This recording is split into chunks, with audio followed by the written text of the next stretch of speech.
Boa tarde, boa noite, meus amigos, meus irmãos. Nós temos alguns ensinamentos aqui muito importantes tirados do Evangelho de João. Naturalmente, nós vamos fazer uma coisa muito sucinta, muito breve, sem nenhuma pretensão, mas vamos chamar a atenção para alguns pontos aqui. O Evangelho segundo João fala da encarnação do Verbo, que o Verbo se fez carne e habitou entre nós. No capítulo 1, no versículo 1, nós já temos aqui: no princípio era o Verbo, e o Verbo estava com Deus, e o Verbo era Deus. Está falando aqui de nosso Senhor Jesus Cristo. Jesus Cristo era o Verbo, porque o Verbo é a parte essencial de toda a sentença. Sem o Verbo não existe ação. Então Jesus é o Verbo. E uma coisa muito importante aqui: no princípio era o Verbo. Princípio de quê? Qual princípio? No original grego, se estivesse escrito en ho arche, seria o princípio de alguma coisa. O princípio de uma festa, o princípio de alguma época. Mas no original não está en ho arche, está en arche, quer dizer, no princípio de todas as coisas. É um princípio especial, desde a criação do mundo. Por isso, o Espírito de nosso Senhor Jesus Cristo tem eternidade, porque ele é de origem celestial, ele é Deus. Existe divindade em nosso Senhor Jesus Cristo.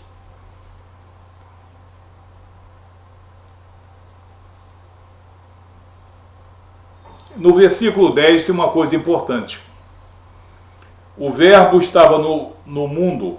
O mundo foi feito por intermédio dele, mas o mundo não o conheceu. Jesus Cristo. E você pode conferir isso em Colossenses capítulo 1, lá dos versículos 14 a 18, em que Jesus estava presente desde a criação do universo. Quem estava dentro desde a criação do universo, ele é eterno e ele é criador. Ele tem condição divinal. O Verbo estava no mundo, o mundo foi feito por intermédio dele, mas o mundo não o conheceu. Veio para o que era seu, o mundo é seu, e os seus não o receberam. Mas todos quanto o receberam, deu-lhes o poder de serem feitos filhos de Deus, a saber, aos que creem no seu nome. Quer dizer que basta falar então Jesus que a gente está salvo e resolvido? Não. Na amplitude do nome Jesus. O Jesus Salvador, Redentor, Reconciliador, Remidor, Regenerador, o que anula os pecados, o que é Senhor e soberano.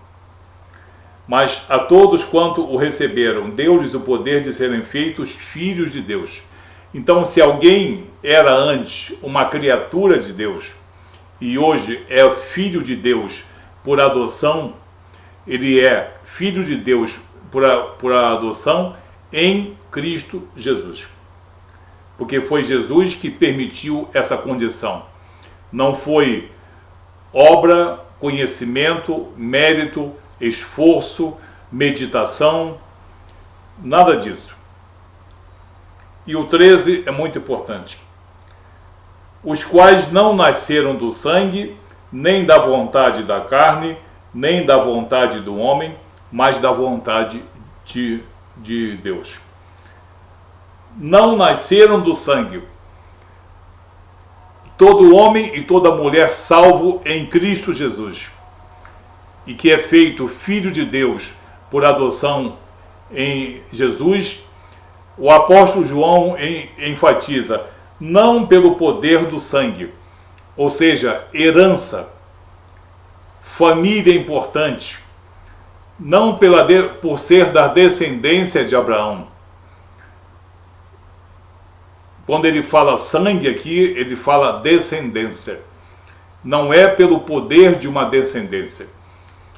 Como hoje existem famílias com um histórico secular, e em muitos lugares do mundo, certas famílias levam grande respeitabilidade, e quem nasce naquela família, seja bom, seja mal, recebe grande respeitabilidade.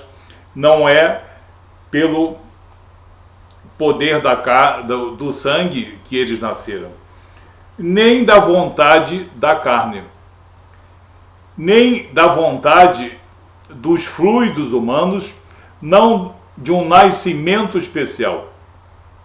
Então a carne está completamente fora, não de um novo nascimento, de um concepto, nem da vontade do homem, nem da vontade do homem. Ah, mas eu queria tanto, eu vou fazer muita força, muito jejum e muita oração e muito boas obras. Eu vou me aprimorar e me dedicar profundamente. E eu, pela minha vontade, vou me fazer uma nova criatura. Espírito de engano. Não é pela vontade da carne, nem pela vontade do homem, mas pela vontade de Deus.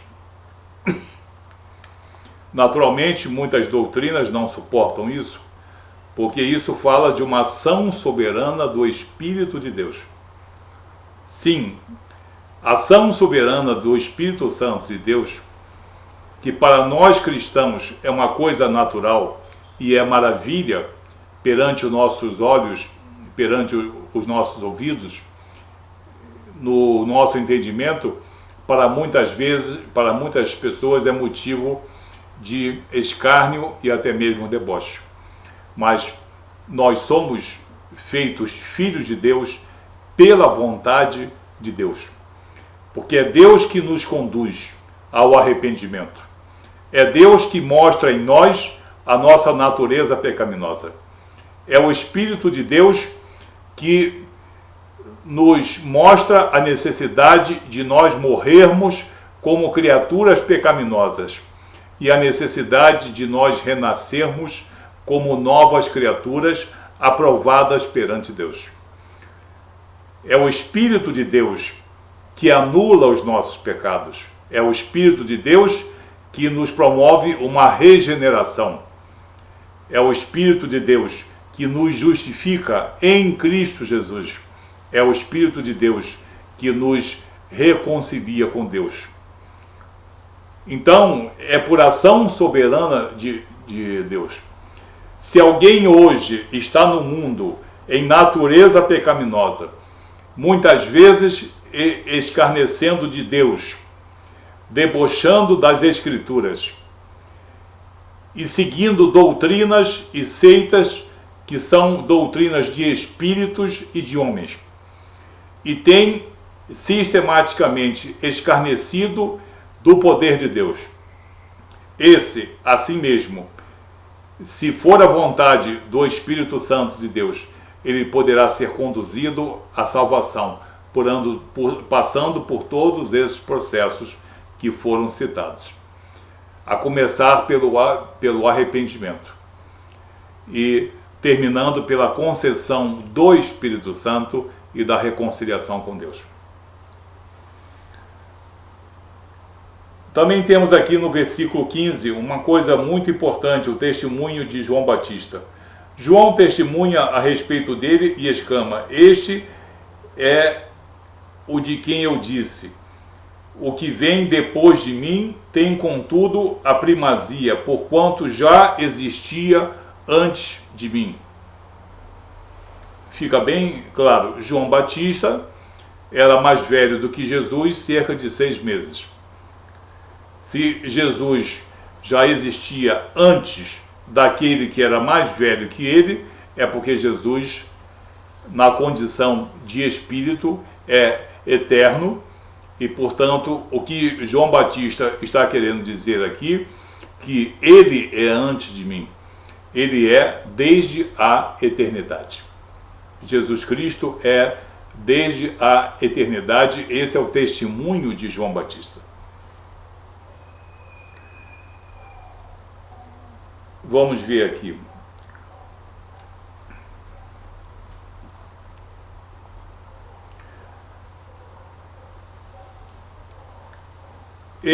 No versículo 19, este foi o testemunho de João quando os judeus lhe enviaram de Jerusalém sacerdotes e levitas para lhe perguntarem: quem és tu?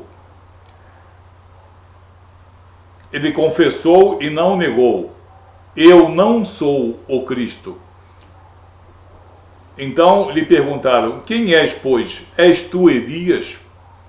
Devido àquela confusão que existe no livro do profeta Malaquias, que nem todos compreendiam o Elias ali citado. És tu Elias? Eu disse: não sou. Não sou Elias. És tu profeta? Respondeu: não, eu não sou profeta. Disseram-lhe, pois: declara-nos quem és, para que demos resposta àqueles que nos enviaram. Que dizes a respeito de ti mesmo? Então ele, João Batista, respondeu: eu sou a voz do que clama no deserto. Endireitai o caminho do Senhor, como disse o profeta Isaías. Essa profecia está no livro de Isaías, capítulo 40, versículo 3. Aquele que endireitaria as veredas do Senhor. Aquele que prepararia os caminhos para a vinda do Messias. E eu acho importante aqui citar o versículo 29. No dia seguinte viu João Batista a Jesus que vinha para ele e disse: eis o Cordeiro de Deus que tira o pecado do mundo. Cordeiro de Deus significa sacrifício perfeito, vicário eterno. Cordeiro. Por que Jesus seria chamado de o Cordeiro de Deus? Cordeiro sacrificial. Então Jesus disse: este é o Cordeiro sacrificial de Deus que tira o pecado do mundo. Ele não permite que o pecado persista para expiações posteriores. Ele tira o pecado, anula o pecado.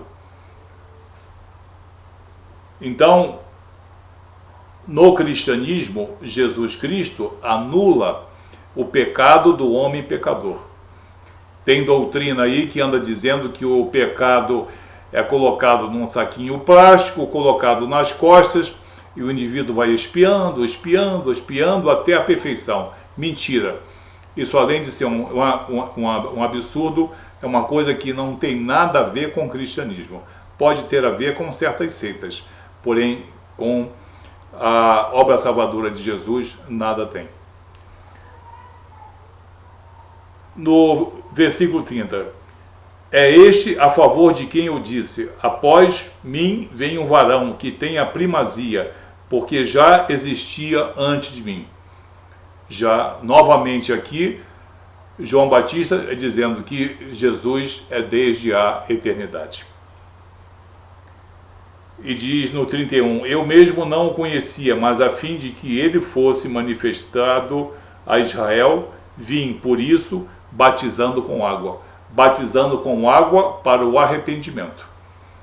Agora, Jesus Cristo é aquele que batiza, digamos aqui, assim, é aquele que transforma para um novo nascimento, para uma nova identidade, para uma nova condição. Então nós temos aqui algumas coisas importantes, tem muita coisa importante no Evangelho de João, mas pelo tempo que tem eu quis apenas citar esse. Jesus Cristo é desde a eternidade, ele tem a condição divinal, o mundo foi criado também por ele e para ele, ele veio ao mundo que era propriedade sua e o mundo não o recebeu, ele tira o pecado do mundo. E João Batista diz aqui que não é Elias, não é o profeta e não é o Cristo. Ele é a voz do que clama no deserto: endireitai os caminhos do Senhor, como disse o profeta Isaías. Somente no capítulo 1 nós vamos encontrar muitos ensinamentos importantes que nos ajudam a combatermos as heresias, as seitas heréticas que negam a divindade de Jesus, que negam que Jesus seja Criador, que Jesus seja eterno, que a salvação do homem não se faça por Jesus, mas se faça por obras humanas, como se obras humanas pudessem tirar o pecado do mundo. E o que João diz aqui é que esse Jesus é o que tira o pecado do mundo. Então, sem a participação soberana de Jesus, não existe condição cristã, não existe salvação, não existe santificação. Não adianta a vaidade e a soberba de homens e filósofos e mestres de diversas seitas e doutrina quererem fazer discursos falaciosos, tirando a honra e o poder transformador, regenerador e salvador que só pertence a nosso Senhor Jesus Cristo.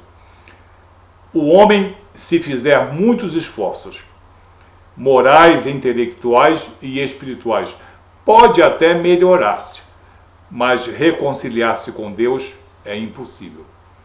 A reconciliação com Deus só se faz por intermédio de Jesus.